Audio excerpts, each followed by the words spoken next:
e já agora, então, receber a senadora Simone Tebet, que já está na sala, para falar um pouco conosco sobre a sua experiência política, sobre a sua história. Bom dia, senadora Simone Tebet, seja bem-vinda. Bom dia, Luiz Eduardo. Quero, em seu nome, como presidente do DACLOB, cumprimentar toda a diretoria, todos os jovens estudantes do curso de Direito da Universidade Católica Dom Bosco, e, se me permitir, fazer um agradecimento especial logo de início à Camila, que gentilmente me convidou, teve a paciência de me enquadrar no dia que eu podia participar. Tivemos que fazer uma ligeira alteração, porque eu estou chegando de viagem, no horário, agradecer, né, o João Henrique, antes dele, o Sanideiro, que mudaram também o seu tempo, o seu horário de apresentação, para que eu pudesse me encaixar nesse horário, depois de tudo já programado. Então, fica aqui de imediato os meus agradecimentos pelo convite e pela gentileza de toda a alteração do cronograma de trabalhos, para que eu pudesse estar nesta manhã conversando com vocês, porque para mim é uma alegria muito grande. Eu só tenho realmente a dizer que esse é um reencontro, de uma certa forma, para mim, do meu ser professora, do meu ser advogada com o meu estar política, porque eu comecei a minha vida profissional muito nova ainda, assim que eu saí da faculdade, eu emendei uma pós-graduação e comecei a dar aula no curso de Direito, na antiga FUCMAT, que é hoje a Universidade Católica Dom Bosco. Dei aula por 12 anos, então este não deixa de ser um reencontro entre o meu ser, que eu sou professora, eu sou advogada, com o meu estar política temporariamente como senadora da República. Então eu começo realmente hoje, essa manhã, fazendo os agradecimentos iniciais a todos vocês.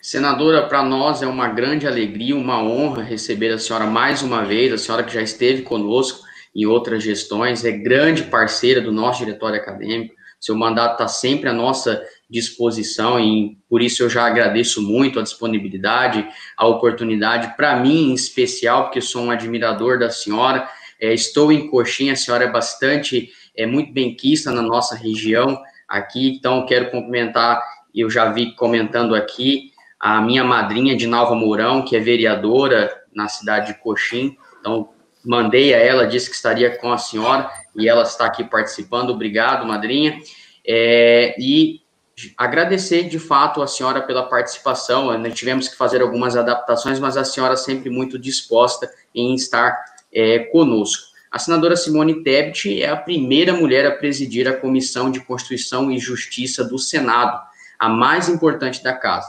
Também foi a primeira mulher a liderar a bancada do MDB no Senado. É a única representante de Mato Grosso do Sul a participar da comissão mista que vai debater a reforma tributária no pós-pandemia. No início de seu mandato como senadora, foi eleita presidente da Comissão Mista de Combate à Violência contra a Mulher. Simone entrou para a política como deputada estadual, depois foi eleita prefeita da sua cidade natal, Três Lagoas, por 2 vezes. Foi vice-governadora e entrou no Senado Federal em 2015. Ao longo do mandato, tem se destacado pela sua capacidade de articulação e pela sua competência técnica como jurista. Tem sido reconhecida pelo DIAP entre as 100 cabeças do Congresso em anos consecutivos e foi eleita a melhor representante do povo no Senado pelo prêmio Congresso em Foco 2019. Então, uma alegria, mais uma vez, estar com a senhora. O nosso projeto, né, tem a intenção de apresentar aos acadêmicos as diversas carreiras que eles podem seguir depois da faculdade. E hoje nós estamos coroando esse Férias com o DACLOB, senadora, com a carreira política, que é uma carreira importante, é uma carreira que muitos de nós, né, nós temos os sonhos de ingressar, e é importante escutar de quem já está na política, de quem já tem experiência política, né, quais são os passos, quais os desafios e quais os caminhos. Senadora, fique à vontade. Obrigada, Luiz, mais uma vez a todos vocês. Eu prometo ser muito breve, porque eu sei que pode haver perguntas, eu sei que o tempo aí já está também chegando no final da manhã e vocês ainda vão ter a grata satisfação de ouvir o deputado federal Fábio Tradi, que foi meu colega, meu contemporâneo, eu estudei com ele no Dom Bosco, na mesma sala de aula, fizemos faculdade no Rio de Janeiro juntos, eu na Federal, ele na Estadual, e tem, obviamente, que belíssimas lições de vida pública para passar. Então, eu vou ser muito breve. Se vocês me perguntassem, dissessem assim, olha, Simone, você tem 1 minuto para dizer por que você acha que entrou na vida pública, eu resumiria dizendo o seguinte, eu entrei na vida pública provavelmente pela minha origem familiar, pelo berço político e pelo momento, pelo tempo em que nasci. E explico agora, já que tenho mais de 1 minuto, o que eu quero dizer com isso. Eu sou filha de um homem público. Quando eu tinha 5 anos de idade, meu pai foi nomeado prefeito da cidade em que nasci e morreu na vida pública. Ele foi prefeito, deputado estadual, vice-governador, governador, ministro, senador da República, presidente do Senado, morreu no cargo de senador. Ou seja, minha vida toda eu estava, de alguma forma, envolvida na política. O que, a princípio, pode ser algo que alguém diria o seguinte, nossa, não tinha como você não fazer política, na realidade, na minha cabeça, fez um processo inverso no primeiro momento. Eu gostava de política, sempre gostei de política, ouvia atrás das portas as conversas, porque eu queria estar próxima do meu pai. Desde pequenininha, eu entrei de alguma forma, eu comecei a ter gosto pela política, não pela política, porque eu, criança ainda, queria estar próxima do meu pai. Eu era filha e sou filha mais velha, e eu fiquei ali, obviamente, que conhecendo os bastidores da política desde muito nova.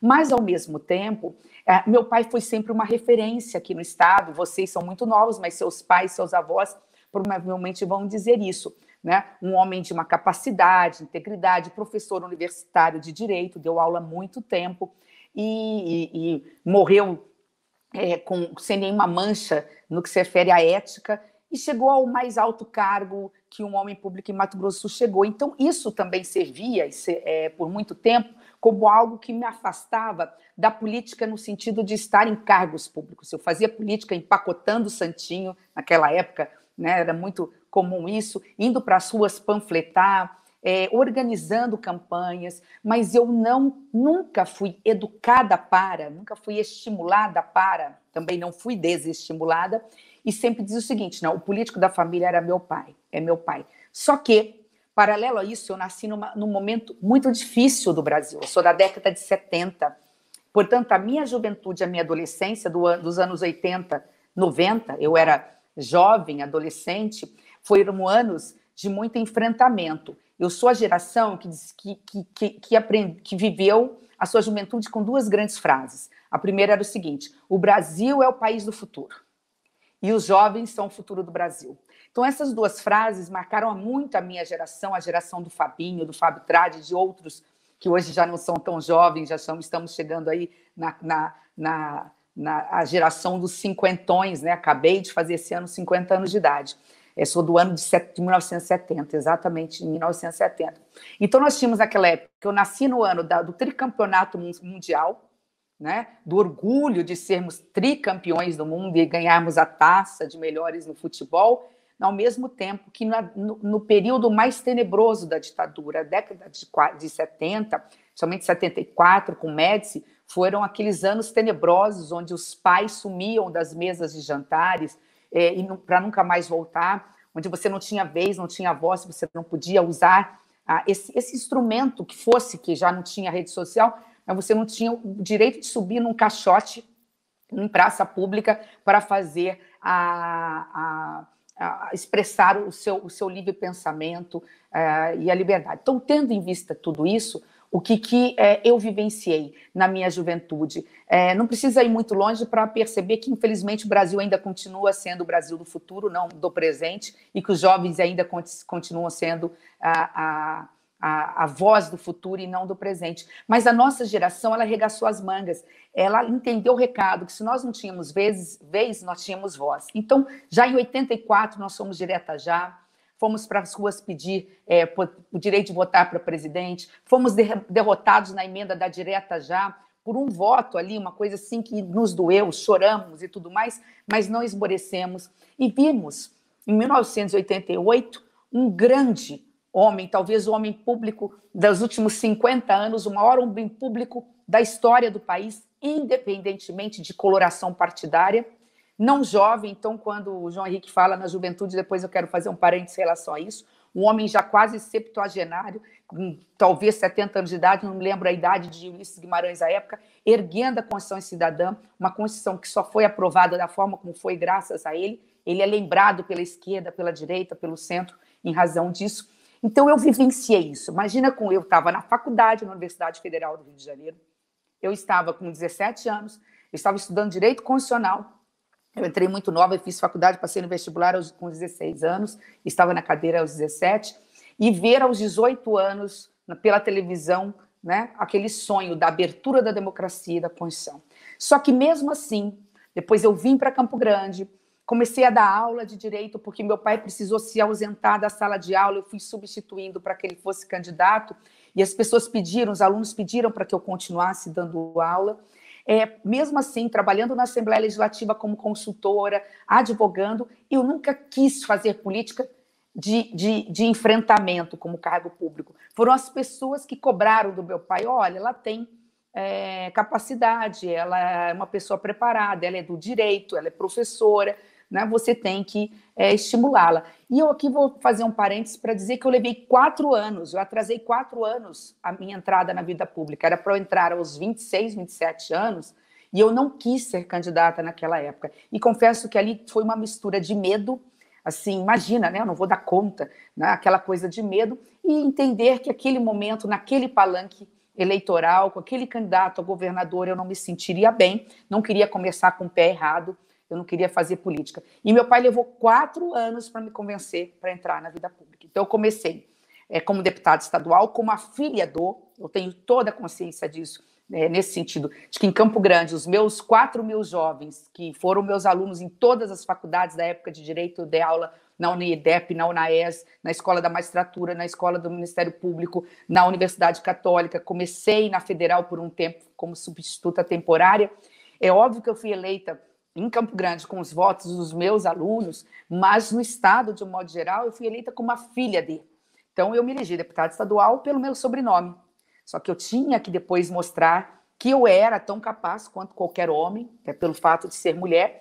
Eu fiquei só 2 anos como deputada estadual, porque o meu pai dizia o seguinte, minha filha, eu não quero morrer sem voltar a ser prefeito da cidade em que nasci. Só que eu sou senador lá, o outro partido vai ganhar, o PT vai ganhar, eu não gostaria. Foi outro embate. Falava, meu Deus, eu nunca administrei nada na minha vida. Como é que eu vou virar prefeita de uma cidade grande como Três Lagoas, a 3ª do estado? Depois de muita pressão, por livre e espontânea pressão, eu acabei, não tinha nada a perder, porque eu estava no meio de mandato de deputada estadual. Se eu perdesse, eu continuaria como deputada estadual, que eu me elegi a primeira mulher prefeita de Três Lagoas. No mesmo dia da minha diplomação, meu pai descobriu que o câncer tinha voltado na vida dele, com 1 ano e pouco do meu mandato, ele já tinha falecido. Se por um lado isso foi muito ruim, obviamente, que eu gostaria que ele estivesse ainda vivo entre nós, trocaria tudo por isso, né? Para poder estar com meu pai ao meu lado, ao mesmo tempo, de alguma forma isso me projetou, porque eu logo no início do meu mandato, eu estava sozinha, as pessoas falavam, não é filha do Ramos, ela está fazendo o que ela está fazendo pela capacidade dela. Então eu fui a prefeita que mais fez asfalto, que mais fez drenagem, que mais construiu escolas, que mais construiu creches, que mais construiu áreas públicas do balneário, aterro sanitário, foi o primeiro do estado. Na área da educação, fui a primeira a pagar a hora de atividade professor, o piso salarial, foi uma das primeiras do país. Então, a gente teve que, com uma grande equipe, mostrar a diferença. Eu digo isso tudo porque é na adversidade que a gente cresce. Quer dizer, eu fui enfrentada, eu fui provocada. Se eu fosse, assim, aquela filhinha do papai protegida, com um monte de emenda vindo de Brasília e tudo mais, de repente, eu me acomodaria, cruzaria os braços. Eu precisava mostrar que eu também tinha capacidade de trabalho. Então, nesse aspecto, isso me serviu como estímulo. Então, esse é o primeiro mensagem que eu gostaria de deixar para vocês, que nos momentos de adversidade, né, a gente tem gente que olha o copo d'água, que está pela metade, e você pergunta, né, esse copo está cheio, esse copo está vazio. Ele está pela metade, alguns vão dizer assim, ele está mais vazio do que cheio, outros vão dizer, ele está mais cheio do que vazio. Depende da perspectiva de como você olha a vida. Então, que a gente possa, através dos obstáculos, das dificuldades, como essa pandemia, que não está deixando ninguém tomar seu chopp, sair com os amigos, namorar direito e passear, que vocês descubram o que pode, como é que nós poderemos sair mais fortes disso, ao invés de só ficarmos lamentando neste momento porque temos que ficar em casa. Então, no processo da prefeitura, foi a maior experiência que eu tive na minha vida, talvez a maior alegria ter sido, na época, a prefeita que mais levou indústrias e gerou emprego. Temos hoje o maior polo de indústria em Mato Grosso do Sul, em Três Lagoas, e dentro desse processo todo, eu fui reeleita, tive o privilégio de colocar uma mulher vice, e com isso, a primeira vez que nós tivemos uma mulher prefeita e uma mulher vice em Três Lagoas, e no meio do meu mandato de prefeita, como o meu partido precisava da minha região para ganhar o governo do estado, eu renunciei antecipadamente o meu segundo mandato para poder tive que ter coragem para isso, ser candidata a vice-governadora, não sabia nem se ia ganhar. Então, assim, renunciei a 3 anos de mandato para poder ver se ia ganhar 4 anos de vice. Então, todo mundo sabe que vice é vice, que não manda nada. Mas isso faz parte da política e eu acho que isso é importante. Vim para Campo Grande novamente, porque eu nasci em Três Lagoas, mas desde a infância, dos 9 anos de idade, eu moro em Campo Grande, eu morava, né? E depois voltei para Três Lagoas, voltei para Campo Grande como vice-governadora, fiquei 4 anos como vice-governadora e agora estou senadora da República, procurando honrar, obviamente, o Estado, a população, de um modo geral. Eu disse tudo isso dessa relação, já indo mais para o final da minha fala, da minha relação de que foi fruto do berço em que nasci, porque quando eu falo isso, as pessoas não acreditam. Eu sempre fui e sou ainda uma pessoa muito tímida. Eu tenho muita facilidade no público. Se vocês me colocarem no palanque para falar para 10 mil pessoas, para 100 mil pessoas ou para 1 milhão de pessoas, para mim é a mesma coisa. Se eu estou numa roda de 2, 3, 4, eu sou numa roda menor, eu, de uma certa forma, eu sou mais contida. E as pessoas não acreditam. Eu vi o João falando, né? Eu nunca fui do diretório, eu nunca fui oradora de turma, o Fábio não vai me deixar mentir, ele sabe disso, eu era aquela, né, menina ali padrão, disciplinada para fazer as coisas dentro da caixinha e tudo mais. Para você ver como as coisas mudam. Esse é um ponto que eu queria deixar para vocês.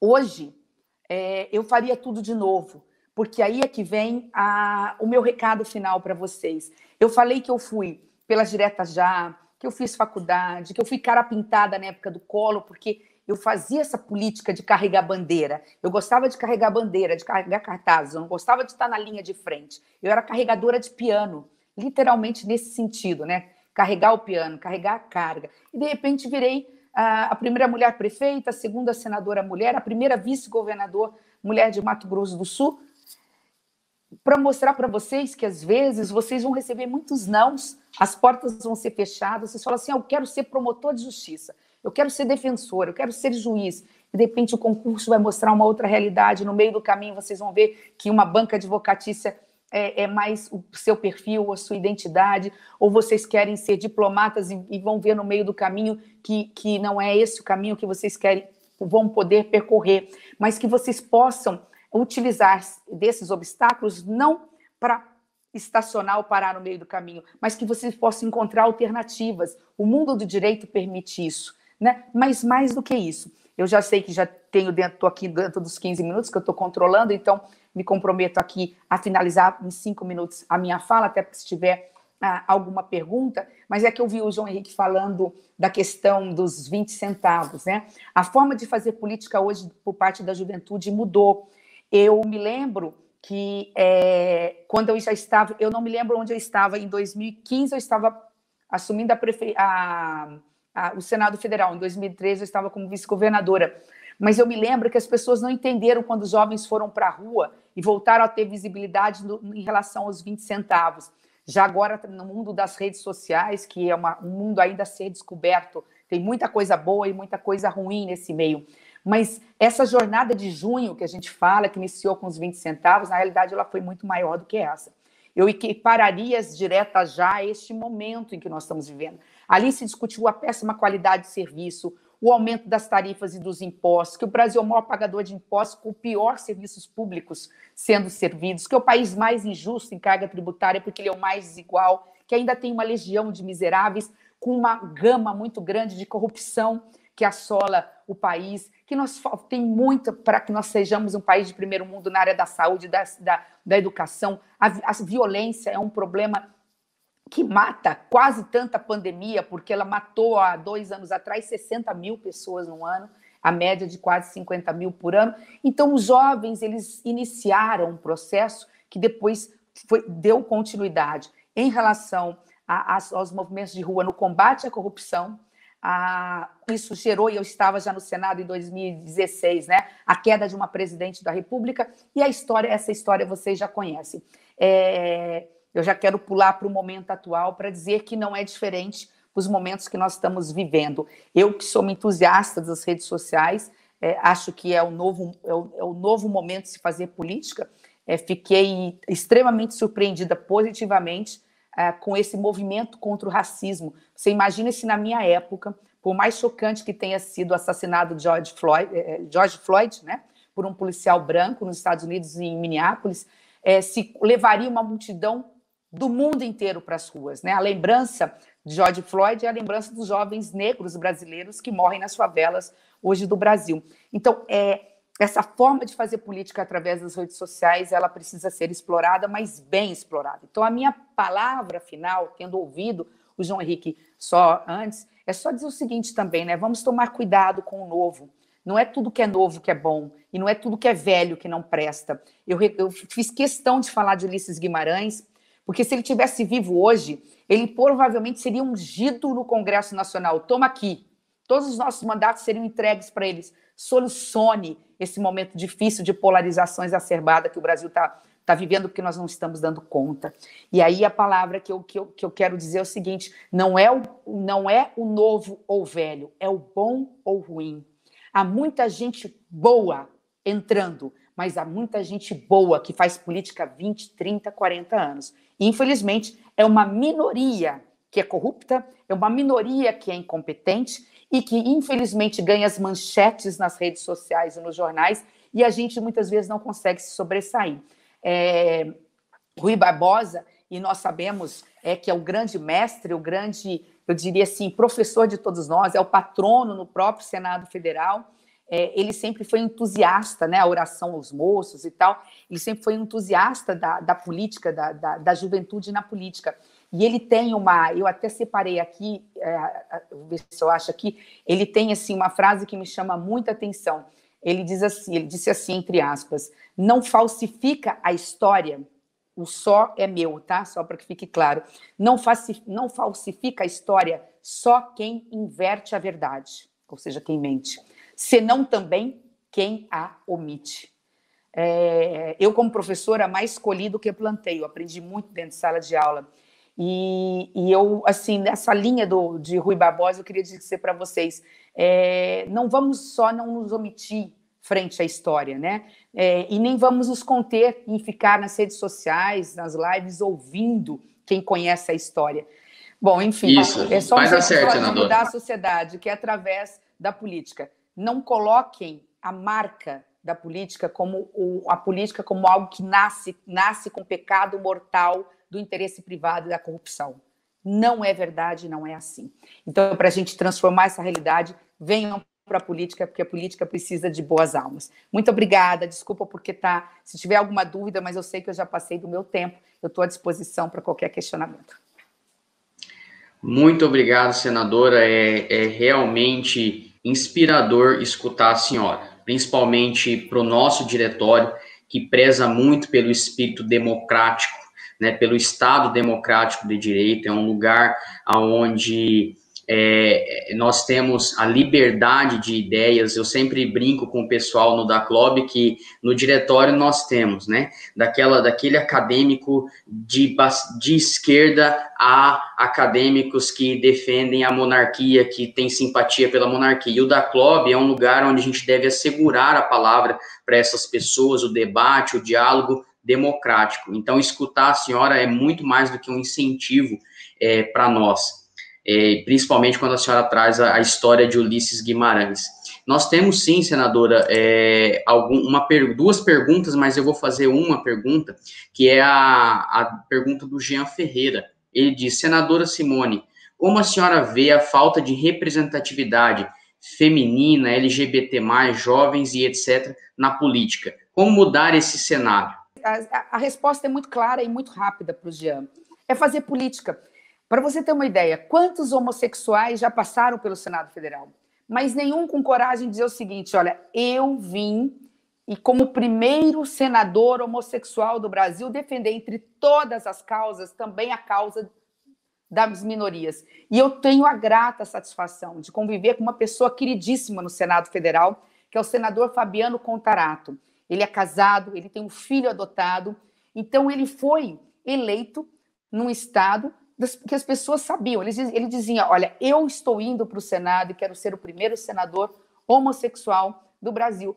Então, que avanço é esse? Que coisa extraordinária é essa? Então, é só através da política. Porque quando você tem, por exemplo, mais mulheres fazendo política, ou mais pessoas que pensam diferente fazendo política, essas pessoas que estão com poder têm a capacidade de fazer leis que diminuam as injustiças. Então, se vocês me falassem assim, onde é mais importante o homossexual, a mulher, o negro estar na política? Eu não diria nem que é no executivo. Hoje é no legislativo, para que nós possamos aperfeiçoar as leis e possamos ter um arcabouço legal que garanta efetivamente que o Brasil tire essa mancha de ser um país ainda em que discrimina, de um modo geral, quem pensa diferente. Senadora, muito obrigado. Então, eu vou concluir as palavras que eu estava dizendo, agradecer a senhora pela participação, por sempre responder o DACLOB, né? Não só a senhora, mas toda a sua equipe, todas as vezes que a gente vai até o escritório político da senhora, a equipe recebe a gente prontamente, atendimento fantástico com os acadêmicos. Então, o meu muito obrigado, sou admirador da sua pessoa, do seu mandato, da sua história política, me espelho bastante, gosto bastante, né, da maneira como a senhora trata a política nas questões legislativas, de competência, né, então o nosso muito obrigado. Mato Grosso do Sul tem muito a ganhar, né, e eu falo que nós somos privilegiados, né, nós termos essa participação com os políticos do nosso estado, né, com quase assim todos que sempre estão nos atendendo, conversando conosco, com os acadêmicos, e o CDB realmente é privilegiado por este momento. Muito obrigado, senadora.